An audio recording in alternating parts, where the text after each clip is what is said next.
Are you worried about campus recruitments and job placements? In this video, we are going to be talking about campus recruitment and the entire process in very detail. So make sure you watch this video till the end.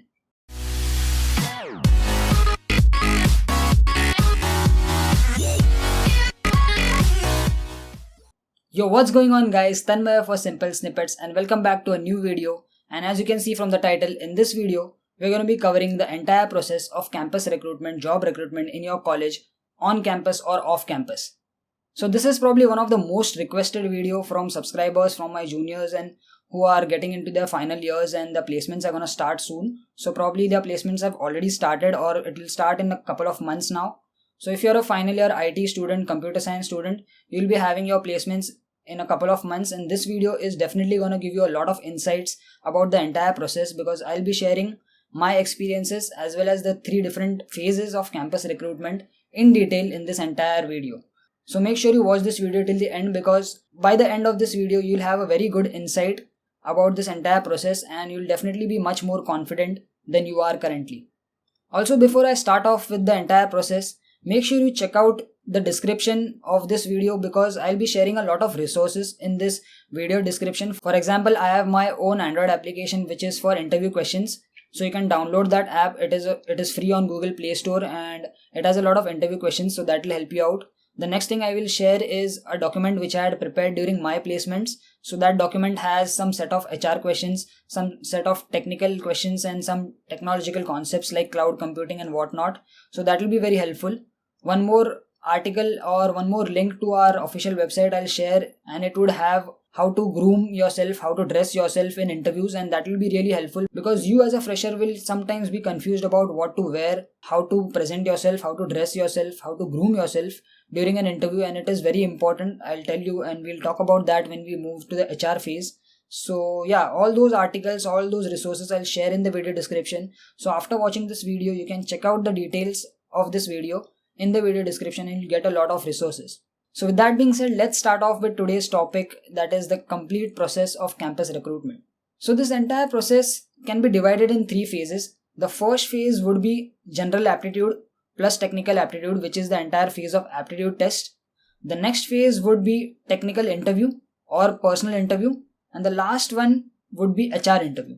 So this is how typically most of the campus recruitment processes are, and there might be addition of a group discussion round in between, or what happens is some of them will happen in combination, that is the technical interview as well as the HR interview will happen in combination or combined, wherein there would be a panel of interviewers, 2 of them or 3 of them would be from technical background and 2 of them or 1 of them would be a HR. So that can happen simultaneously as well, but typically all these 3 phases happen in an interview situation, in a campus recruitment situation. So let's start off with the first phase, that is the aptitude phase. Now the aptitude phase, as I mentioned, comprises of 2 parts, the general aptitude as well as the technical aptitude. And since we are talking about computer science and information technology students, there is a technical aptitude part over here. Now starting off with the general aptitude. Now the general aptitude has topics which you have studied right from the standard 5 till now. So it's nothing new, but it has those quantitative questions, mathematical questions, logical thinking, verbal skills, and then we have puzzles and data interpretation. So everything. So it's not like limited to a particular subject or syllabus. It is everything that you've learned right from 5th standard till now. Now what I did for general aptitude is I studied all these aptitude questions from a website which is known as indiabix.com. So I have my laptop over here and I have that link. I'll share that website link in the video description. So it is a very good website which covers almost every subtopic in the aptitude topic. You can go and check it out. It has those train and ship problems. It has time, distance, speed. It has simple interest, compound interest and everything. So what I did is I studied from that website, and the difficulty level is not really high. It is very easy. I'm pretty sure you'll be able to cover all the aptitude questions in about 3 weeks if you give like 2 hours or 3 hours daily. So it's not a big deal. I'm pretty sure you'll deal with that. Also, the level of difficulty in terms of aptitude for a company is very easy. It's not like it's a competitive exam. It's not like you're applying for engineering or IIT. So that complexity is not there. It is basically just to test that you are logically sound and your problem solving skills are good. So there are 2 major reasons why general aptitude exists. The first one is filtration process. Yes, India being a very overpopulated country, just for 3 job places, there are like 100 applications, right? So a company cannot interview individually everyone. So just to filter out a lot of candidates, this aptitude test is conducted. And yeah, I know it's sad, but that's how it is, because a company cannot give personal attention to everyone and they have to filter out a lot of candidates. And the way they do it is by taking this aptitude test. And the second reason they do this is because they need to check that you are logically sound, your problem solving skills are good, your quantitative skills are good. Okay. But the major reason is filtration process, at least in India, because of course, as I mentioned, we have a lot of population, there is a lot of competition, and that's the only way the company can eliminate a lot of people in the first round itself. So typically 70 to 75% of the candidates are eliminated in the first round, that is the first aptitude round itself. And this is probably very difficult for many of them because we never really focus a lot in our studies, right? So right from your 5th standard, you need to remember all the concepts, and at the last moment, you cannot do everything. So what I would recommend is go check out this website and solve certain questions. Try to solve all the questions, all of them are easy. There are answers also given, and how to solve everything is given. If you are purchasing any competitive book, you can do that. Probably the complexity level would be a little high. But what I would recommend is, I would recommend that you study from this website. And my personal experience about this quantitative exam or general aptitude test was that the questions were fairly easy. And what I made a mistake was I started off with the tough problem first, which wasted a lot of time. And as you know, there is a time limit for these questions. So say for example, if you have 30 questions, you'll probably be given 40 minutes or max 50 minutes. So along with accuracy, your speed is also important, right? So you need to solve these questions very fast. So if you want to be fast, the only way you're going to be fast is by practicing these problems over and over again. And as I mentioned, I would recommend that website. On our channel, I have a separate playlist on quantitative aptitude, wherein I have some tricks and tips to speed up your calculations also. You can check that out later on after this video. And yeah, I'll drop some links in the description so that you can improve your quantitative aptitude skills. So this was the quantitative aptitude. The next phase is technical aptitude, right? So this is very important for IT and computer science students, because this is where majority of the students face a lot of problems, because most of them are not practically very strong. They're theoretically strong but not practically strong. So a lot of people face a lot of problems over here, and even I faced a lot of problems. But since I was a little confident about my practicals, I could face this round properly. A lot of students face a lot of problems in this technical aptitude because there are problems being asked and you have to write code for that problems, and you'll be given a problem statement and then you have to either write the code for it or the algorithm at least. So this is where majority of students have difficulties, because as I mentioned, we are not technically or practically sound enough. So the best way to do or study this is to actually go on competitive websites like HackerRank, CodeChef, and solve certain problem statements. Google out certain problem statements and try to see if you can code for them. If you think that you're very weak in programming, then what you can do is you can start off from the fundamentals. Pick out one language and try to study all the basics. I would recommend that you start off with core Java and then try to solve problems based on data structures, small problem statements, and that's how you improve your programming skills. Again, in technical aptitude, we also have SQL queries, okay? SQL or SQL depending on where you live. So these SQL queries are not very basic. They are mostly based on subqueries and joins. So the concept of inner join, outer join, and all those joins and these subqueries need to be very clear, because in these technical aptitude, you will not be getting the basic queries like select star from and the where clause and the different group by clauses. So those are very basic. You'll be asked questions on subqueries and these join concepts. So yeah, these are the two different things that you need to be very good at. You need to have a good programming skills and logical thinking. You need to be able to write algorithms for questions if you are given any questions. And you also need to be good at database SQL queries. Now, as you can see on the screen, these are 3 different questions that I had faced during my technical aptitude. What you can do is you can pause this video and you can note these questions down.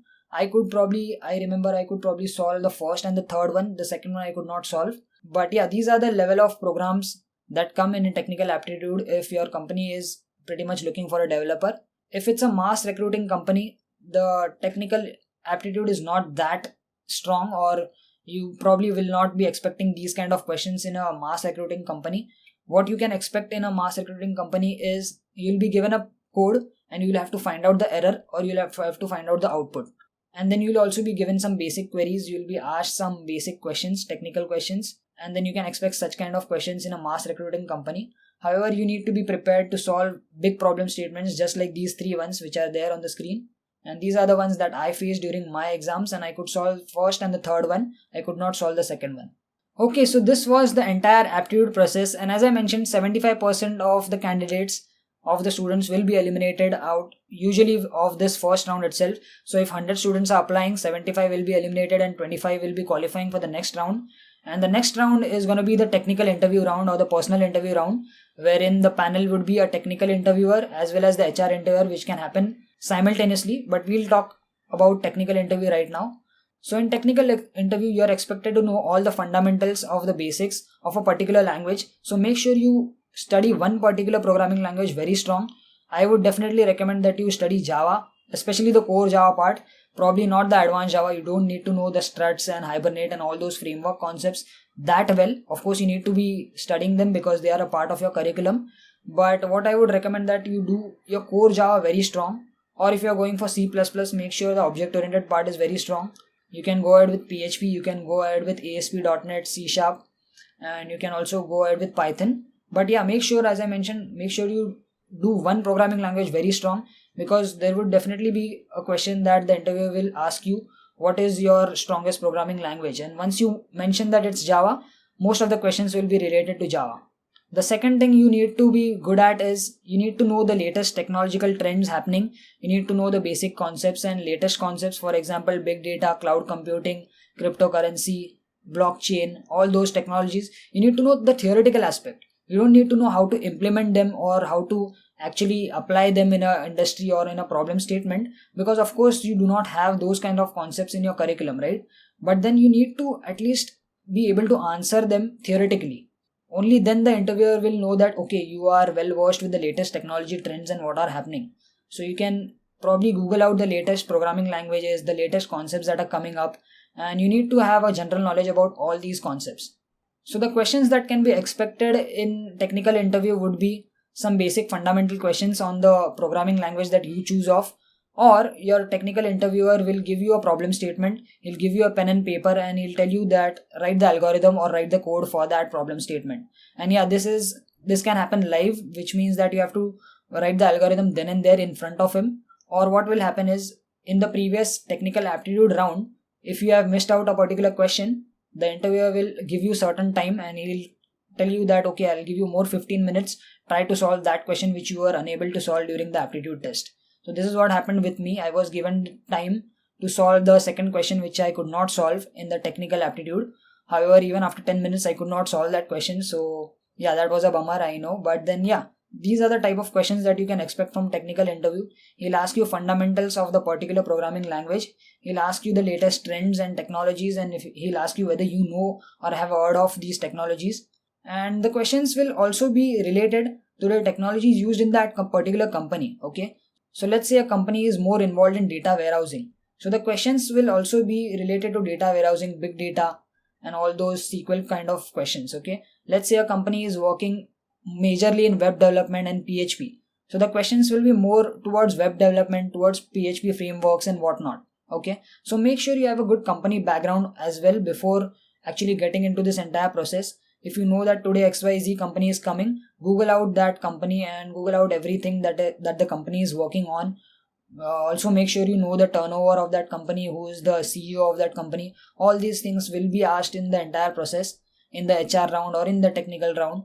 So yeah, you need to know about the company. Okay, so this was the technical round. Let's start off with the last round, that is the HR round. A lot of the candidates in the technical round will also be eliminated, like around at least 80% of what are left. So 80% of 25 people will be eliminated in the technical round. So probably 3 to 5 students will be left out in the final round. And in the final round, the HR interview takes place. And what happens is, this HR is looking not just for your communication skills. So if you think that your English is good and you'll get selected, it's not always the case. What the HR is looking for is how you present yourself. Do you sound confident? Do you sound humble? Do you sound down to earth? So that is the most important thing, that you need to sound humble and down to earth and not overconfident. Another thing that the HR is looking at is, how are you presenting yourself? Are you well groomed? Are you well dressed? All those things are very important. Okay. So make sure you are well dressed, well groomed. Make sure you have a haircut before actually attending an interview. Make sure you cut your nails, make sure you dress properly. All these things are basic stuff, but they do count in the final HR round, okay? In fact, the HR round was the one where I got selected and two of my very good friends got eliminated, because technically all of us were very sound, but the reason why I could get selected is because of my communication skills, and that's what the HR told me. So HR interviews does matter, okay? So it's very important. So in terms of questions, typical questions like tell me something about yourself is one of the most famous questions, which is definitely going to be asked. And make sure you tell something which is not there in your resume, okay? So resume writing is one complete topic which you can discuss in another video, but whatever you have in the resume, make sure you try to add on to that and not just repeat it then and there. So if you start off with your percentage and all, everything is there in that resume, right? So try to tell some qualities that you like, some things that you have done, some experiences that you already have, and just don't make it bizarre and just don't make it very elaborate. You just need to stick to the point and tell them what you like, what you dislike, what are your hobbies, and something like that. I don't think you need to mention about your family, that is not needed. A lot of times students try to tell about their family background, that is not expected from a HR. I don't think so, at least. So try not to mention a lot about your family background and what your parents do, because that is not going to be that's not going to give any value to the HR. But try to tell about yourself, about your qualities, about your likes, about your dislikes. So that will give good insights to the HR about what kind of person you are. Okay. One more question which is very famous is the HR would ask what are your strengths and what are your weaknesses. So do focus more on strengths, but when you're talking about weaknesses, do try to indicate that you're working on your weaknesses and they are not just some weaknesses which you are ignoring. Okay. So if you say one of your weaknesses, sometimes you get over aggressive or sometimes you get hyper at particular things, then you also need to mention that I am also working on it. I'm going through certain therapy, or I'm trying to meditate and try to control that. Okay, just don't say that I am very over aggressive and then you just move on to the next thing.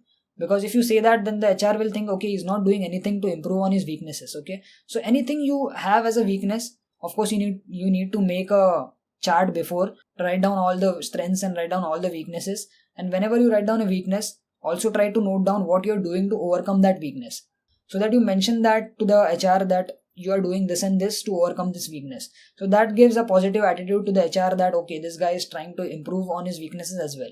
Okay, so my particular experience of HR was one question was very bizarre, and I'll just try to put it. So here's what the HR asked me. So HR said, have you heard about the phrase everything is fair in love and war? So what do you think about it? So this was something which came as a shocker to me, and I was like, okay. I was really shocked because I was not expecting this kind of question. But yeah, this kind of questions can come. So here's how I tried to answer this question. So what I did is, firstly, I tried to be a little witty and try to evade that question altogether, try to not answer it directly. So what I said is, I basically have never been in the situation of love or war, so I'm not really sure about how to go about answering this question. So I was trying to be witty and trying to say that I'm not the one who is capable enough to answer this question, and they really liked this response because I put it in a way like it was a witty answer. So they first laughed and they were like, okay, even then, even if you have not been in any of this situation, what is your view on this? So then what I said is that I do not believe in the concept of everything is fair in love and war, because if everything would be fair in love and war, would you go to unethical measures to get something you love? Or let's say you love something or someone, will you take some unethical measures to get that thing or to achieve that person, right? So you will not do that. So that's what I explained them, and they definitely liked my answer and they were pretty much impressed by this kind of answer. So try to be witty enough, try to understand the question. The HR questions can be anything. You cannot really predict. Some of the basic questions are very common, like tell me something about yourself, what are your strengths and weaknesses, what do you know about this company, and where do you see yourself in 5 years. So all these questions are there in the Android application which I mentioned earlier. I'll drop the link of this Android application in the video description. Make sure you download this app. It's free of cost, and study these questions. And yeah, this was the HR round, and this was the entire process of campus recruitment. I hope you got good insights about this entire process and now you're confident enough. All the best to all of you guys, and if you have any queries, you can always put them in the comment section. If you want a part 2 of this video, if you want a Q&A type video wherein I just answer all of your questions, what you can do is you can put all the questions in the description of this video, or you can personally message me on Facebook or Instagram. You can see all the links in the video description. And what I'll do is I'll make one more video wherein I answer all these questions, like a Q&A type video for campus recruitments, and that would be also very helpful. But I hope I have answered a lot of questions today in this video, because this was a little comprehensive and little lengthy. If you have made it till now, and if you like this video, if you're watching this video right now, please make sure you like this video, give it a thumbs up, let me know in the comments how this video was, share it with your friends and everyone else who is going to face campus recruitments, off campus, on campus, especially if he is a fresher and an IT student. Definitely this video will help him or her. And yeah, that's it for this video guys. I hope you like this video. I'll talk to you guys in the next video. Peace.